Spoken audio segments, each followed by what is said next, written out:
नमस्कार साथियों, मैं हूं अनिल नागर। स्वागत है आपका आपके अपने YouTube channel geography bye Anil नागर सर पर। साथियों, हम लोग लास्ट ऑस्ट्रेलिया के बारे में बातें कर चुके थे। आज हम बात करते हैं अंटार्कटिका के विषय में। अंटार्कटिका जिसके वर्ष भर अधिकांश भाग पर, लगभग इसके 98% भाग पर वर्ष भर बर्फ जमा रहती है, और बर्फ की मोटी परत यहाँ पर जमा होने के कारण इसे श्वेत महाद्वीप के नाम से भी जाना जाता है।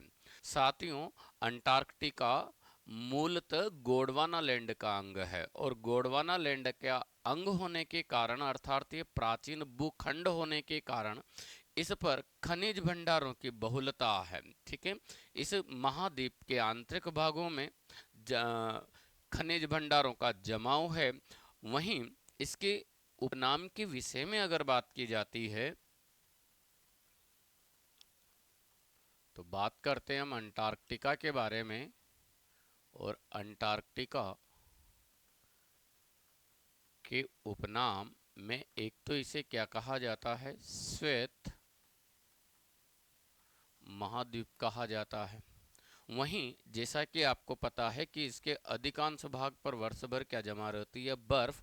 और ये जो बर्फ है वो ग्रीष्म काल के दौरान कुछ इसके बर्फ का पिघलने के कारण इसके क्षेत्रफल में कमी आ जाती है, जबकि शीतकाल में बर्फ इसमें और अधिक क्षेत्रफल पर जम जाती है। इस प्रकार इसके क्षेत्रफल में ग्रीष्मकाल और शीतकाल के दौरान वृद्धि और कमी देखने को मिलती है। सो इसे गतिशील महाद्वीप क्या भी कहा जाता है, इसे गतिशील महाद्वीप भी कहा जाता है। किसके नाम से जाना गया है? इसे गतिशील महाद्वीप भी कहा गया है। ठीक है, वहीं इस महाद्वीप के विषय में बात करें तो यह इस महाद्वीप पर भविष्य का महाद्वीप भी इसे कहा गया है। भविष्य का महाद्वीप भी इसे कहा जाता है। तो इस महाद्वीप को विज्ञान को समर्पित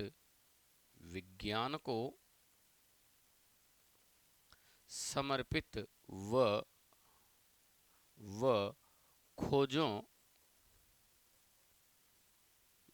खोजों व अनुसंधानों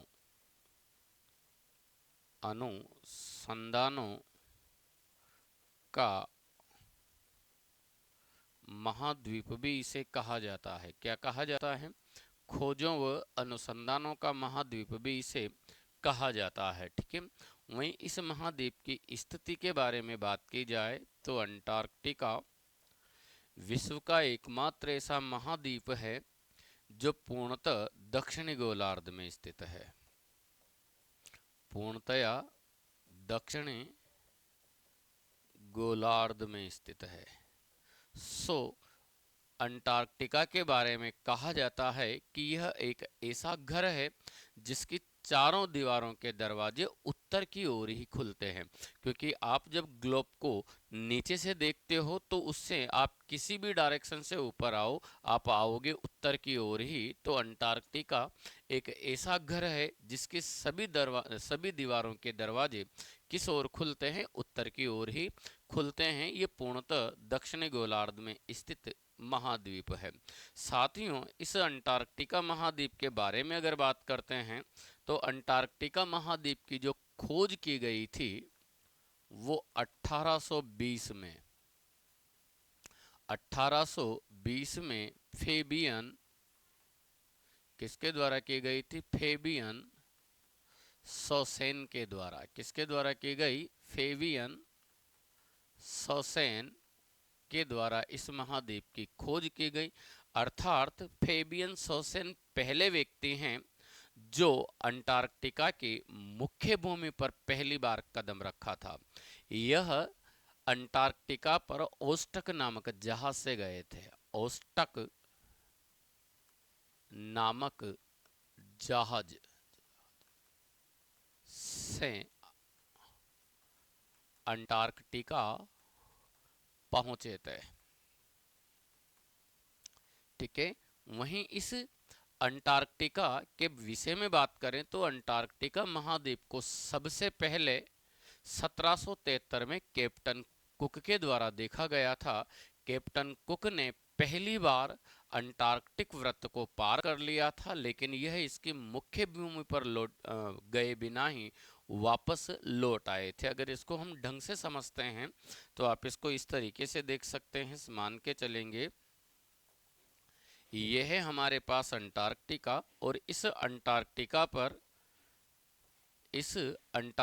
पर आपको ये जो अक्षांश वृत्त मिल रहा है, इसी रेखा को कहा जाता है अंटार्कटिक सर्किल, अंटार्कटिक वृत्त, या जिसे हम 66.5 नॉर्थ के नाम साउथ के नाम से जानते हैं। 66.5 साउथ, दक्षिणी अक्षांश के नाम से जिसे जाना जाता है। ठीक है, तो इस महाद्वीप के बारे में बात करें तो इस महाद्वीप पर देखो सबसे पहले एक बंदा आता है 1773 में, नाम था उसका कैप्टन कुक। ये कैप्टन कुक वही बंदा है जो ऑस्ट्रेलिया पर भी गए थे, और ऑस्ट्रेलिया पर दूसरी बार यात्रा करने वाला व्यक्ति कैप्टन कुक ही था। इन्होंने 1771 में ऑस्ट्रेलिया की यात्रा की थी। यह यहाँ से न्यूजीलैंड पहुंचे, और न्यूजीलैंड पर जो दक्षिणी आल्प्स पर्वत है वो इन्हीं के नाम पर, उसकी सबसे ऊंची पर्वत चोटी को माउंट कुक के नाम से जानते हैं। यह इस न्यूजीलैंड से आगे बढ़ता है, और आगे बढ़ते हुए इन्होंने पहली बार इस अंटार्कटिक सर्किल को पार कर लिया था। इस प्रकार अंटार्कटिक सर्किल को पार करने वाले पहले व्यक्ति तो कौन थे? कैप्टन कुक थे, जिन्होंने 1773 में ही अंटार्कटिका को देख लिया था और इस अंटार्कटिक सर्किल को पार कर लिया था। लेकिन यह इसके मुख्य भूमि पर कदम रखे बिना ही यहाँ से वापस आ लिए थे। ठीक है, तो इस प्रकार अंटार्कटिका को सबसे पहले वास्तव में देखा तो किसके द्वारा गया था? तो आप समझ सकते हैं कैप्टन कुक के द्वारा। ठीक है, इसके बाद में इसकी मुख्य भूमि पर जाने वाले जो पहले व्यक्ति थे वो थे 1820 में फेबियन सोसेन। ठीक है, कौन है? फेबियन सोसेन पहला व्यक्ति है जो औष्टक जहाज के माध्यम से यहाँ तक पहुंचे, और इन्होंने इसकी मुख्य भूमि पर पहली बार कदम रखा था। इस प्रकार इस महाद्वीप को खोजने का श्रेय किसको जाता है? किसको जाता है? फेबियन सोसेन को। ठीक है, जबकि हमने पढ़ा है कि इसको सबसे पहले वास्तव में किसके द्वारा देखा गया था? तो कैप्टन कुक के द्वारा। और क्या जानकारियां हमें यहाँ से मिलती हैं? तो ये तो अंटार्कटिका पर पहुंचे थे, लेकिन अंटार्कटिका पर आपको ये जो पॉइंट दिखाई दे रहा है, इसी पॉइंट को कहा जाता है दक्षिणी ध्रुव। क्या कहा जाता है इसे? दक्षिणी ध्रुव। तो आपसे प्रश्न किया जाए तो इस दक्षिणी ध्रुव पर जाने वाला पहला व्यक्ति कौन है? तो दक्षिणी ध्रुव पर फिर इनके बाद में 1911 में, कब? 1911 में अमंडसन पहला व्यक्ति है जो दक्षिणी ध्रुव पर पहली बार अपने कदम रखता है। तो इस तरीके से अंटार्कटिका को सबसे पहले किसके द्वारा देखा गया है? कैप्टन कुक के द्वारा। अंटार्कटिका की धरती पर सबसे पहले पैर किसने रखा है? फेबियन सोसेन ने। और दक्षिणी ध्रुव पर सबसे पहले कौन जाकर पहुंचे हैं? तो अमंडसन। और कब गए थे ये? तो आपका आंसर है 1911 में। ठीक है, तो बात करते हैं, ये तो हुई इसकी खोज और यहाँ पर जाने वाले कौन कौन व्यक्ति थे। तो ये है दक्षिणी ध्रुव, और ये है हमारे पास कौन सा सर्किल? Antarctic circle. तो आप देख पाएंगे कि खोज तो कब की गई थी? फेबियन सोसेन के द्वारा 1820 में। लेकिन हमें पता है कि 1773 में कैप्टन कुक ने अंटार्कटिक वृत्त को पार कर लिया था,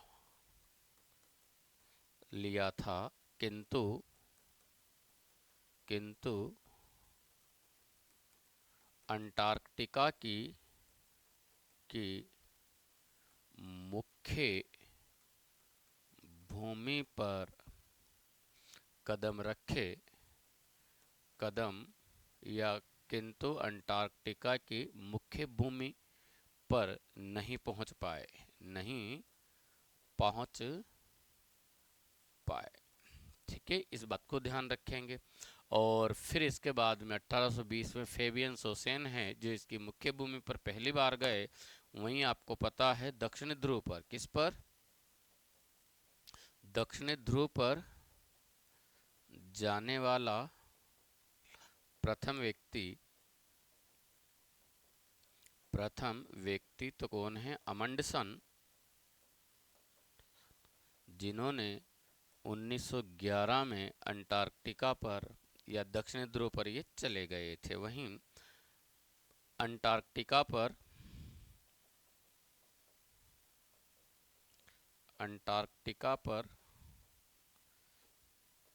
जाने वाले प्रथम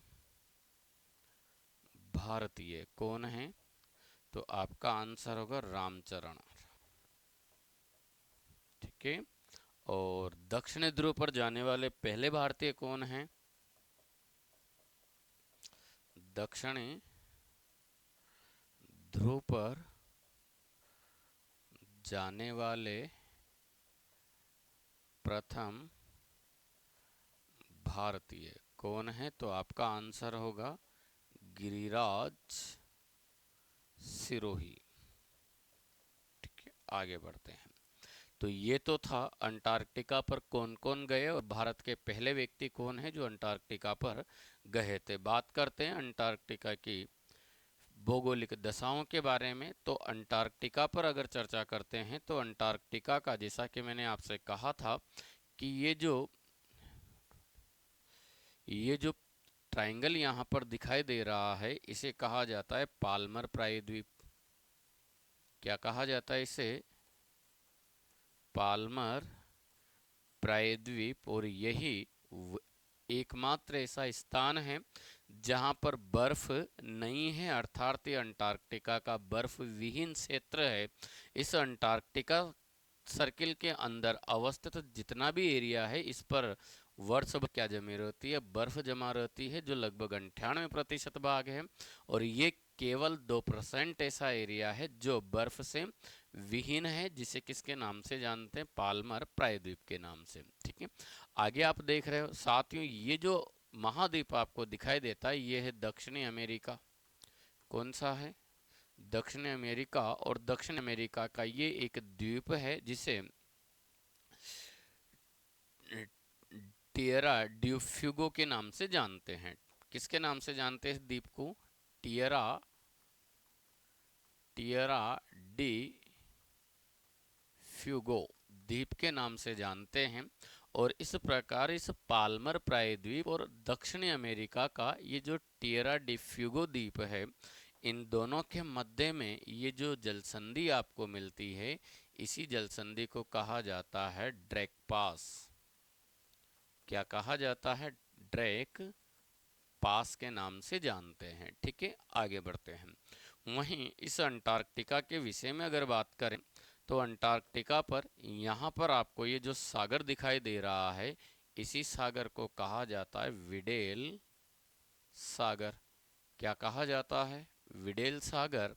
यहाँ ये जो सागर दिखाई दे रहा है इसी सागर को कहा जाता है रोस सागर। ठीक है, और इधर आपको ये मिलता है अमंडसन सागर। कौन सा सागर, आगे बढ़ते हैं। और क्या विशेषता यहाँ पर मिलती है, तो ध्यान रखेंगे साथियों, इस अंटार्कटिका पर आपको यहाँ पर एक ग्लेशियर मिलता है जिसे कहा जाता है लैम्पर्ट ग्लेशियर, जो अंटार्कटिका का क्षेत्रफल की दृष्टि से सबसे बड़ा हिमनद है, सबसे बड़ा ग्लेशियर है। तो ये मानकर चलेंगे ये जो ग्लेशियर है, इसी ग्लेशियर को आप किसके नाम से जानते हो, लैम्पर्ट ग्लेशियर। ठीक है। और ये जो लैम्पर्ट ग्लेशियर है, ग्लेशियर, ठीक है, ये जो लैम्पर्ट ग्लेशियर है ये अंटार्कटिका का सबसे बड़ा ग्लेशियर है। अंटार्कटिका का सबसे बड़ा हिमनद। ठीक है, आगे बढ़ते हैं। वहीं इस अंटार्कटिका पर आपको एक पर्वत श्रेणी मिल जाती है। ये जो पर्वत श्रेणी है, इसी पर्वत श्रेणी को साथियों आप मानोगे लार्समन हिल्स। कौन सी श्रेणी है ये? तो ये है लार्समन हिल्स। ठीक है, इसी लार्समन हिल्स पर भारत के द्वारा, किसके द्वारा?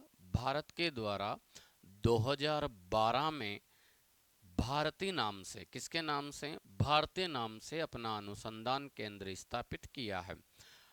जैसा कि हमें पता है कि अंटार्कटिका को खोजों का महाद्वीप कहा जाता है। किसका महाद्वीप कहा जाता है? खोजों का महाद्वीप कहा जाता है। इसीलिए इस अंटार्कटिका पर प्रतिवर्ष अनुसंधान करने के लिए अनेक देशों से अंटार्कटिका पर अनुसंधान करने के लिए अनुसंधान दल भेजे जाते हैं। और जब अनुसंधान दल भेजे जाते हैं तो भारत सरकार के द्वारा अब तक इस पर 3 दल पूर्णतः भारत सरकार के द्वारा जो यहाँ पर अनुसंधान केंद्र भेजे गए हैं, लगभग 29 अनुसंधान दल यहाँ पर भारत सरकार के द्वारा भेजे जा चुके हैं। कितने? और यहाँ भारत सरकार के जो अनुसंधान दल गए हैं, इन्होंने 3 अनुसंधान केंद्रों की स्थापना की है, जिनको तो भारत द्वारा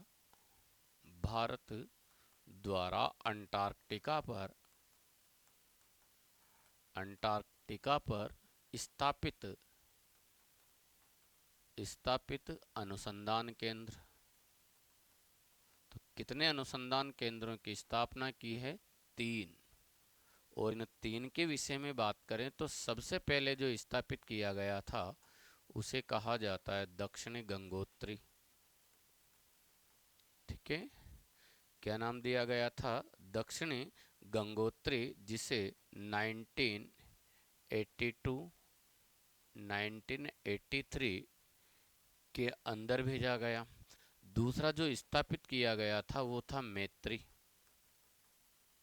और इसकी स्थापना 1989 और 90 के मध्य की गई थी। यहाँ पर ऐसा क्यों है? क्योंकि अंटार्कटिका पर जब भी कोई अनुसंधान दल भेजा जाता है तो वो दिसंबर में जाता है। कब जाता है? दिसंबर के महीने में जाता है। तो दिसंबर और जनवरी फरवरी के टाइम पर ये वहाँ पर अनुसंधान करते हैं। तो दिसंबर 1982 में गया तो आने वाला अगला महीना 83 था। वहीं ये 1989 दिसंबर 89 में गया, आने वाला अगला जो साल था वो 90 था। ठीक वैसे ही तीसरा जो अनुसंधान केंद्र स्थापित किया गया था उसका नाम था भारती, और इसकी स्थापना 2012 में की गई। कब की गई? 2012 में। और अब तक भारत द्वारा 29 अनुसंधान दल भेजे जा चुके हैं।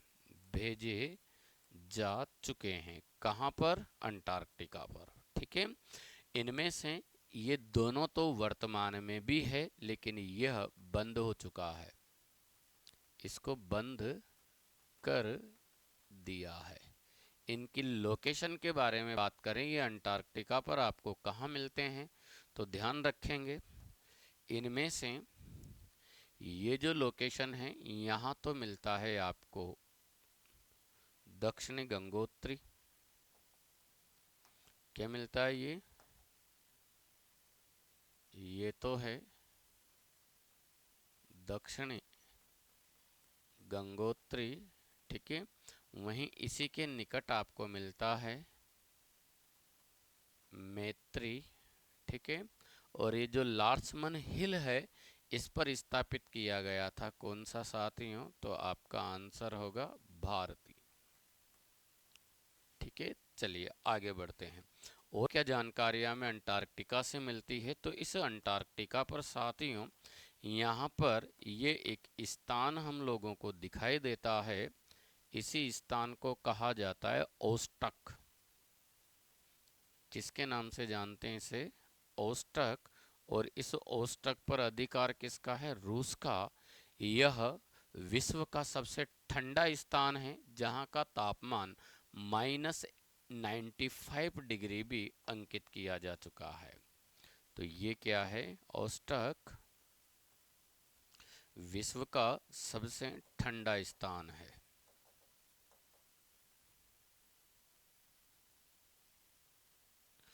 ओस्टक ये विश्व का क्या है? विश्व का सबसे ठंडा स्थान। ठीक है, जहाँ का तापमान कितना अंकित किया जा चुका है? तापमान -95 डिग्री सेल्सियस। ठीक है, आगे बढ़ते हैं। वहीं इस अंटार्कटिका पर अगर बात करते हैं तो इस अंटार्कटिका पर साथियों ये जो रोस द्वीप है, इस रोस द्वीप के निकट एक ज्वालामुखी स्थित है जो अंटार्कटिका का एकमात्र सक्रिय ज्वालामुखी है जिसे माउंट एरेबस के नाम से जानते हैं। माउंट एरेबस, ठीक है, जो अंटार्कटिका का एकमात्र सक्रिय ज्वालामुखी है। एकमात्र क्या है ये? सक्रिय ज्वालामुखी। ठीक है, वहीं इस अंटार्कटिका पर इस विडेल सागर से लेकर, कहां से लेकर? विडेल सागर से इस रोस सागर तक ये एक पर्वत आपको मिलता है। इसी पर्वत को कहा जाता है ट्रांस अंटार्कटिक कटक। क्या कहा गया है? ट्रांस अंटार्कटिक पर्वत के नाम से इसे जाना। तो ये जो पर्वत है इसे ही क्या कहा गया है? ट्रांस अंटार्कटिक कटक। क्या कहा गया है इसे? तो ये जो पर्वत है हमारे पास, इसी पर्वत को क्या कहा जाता है? ट्रांस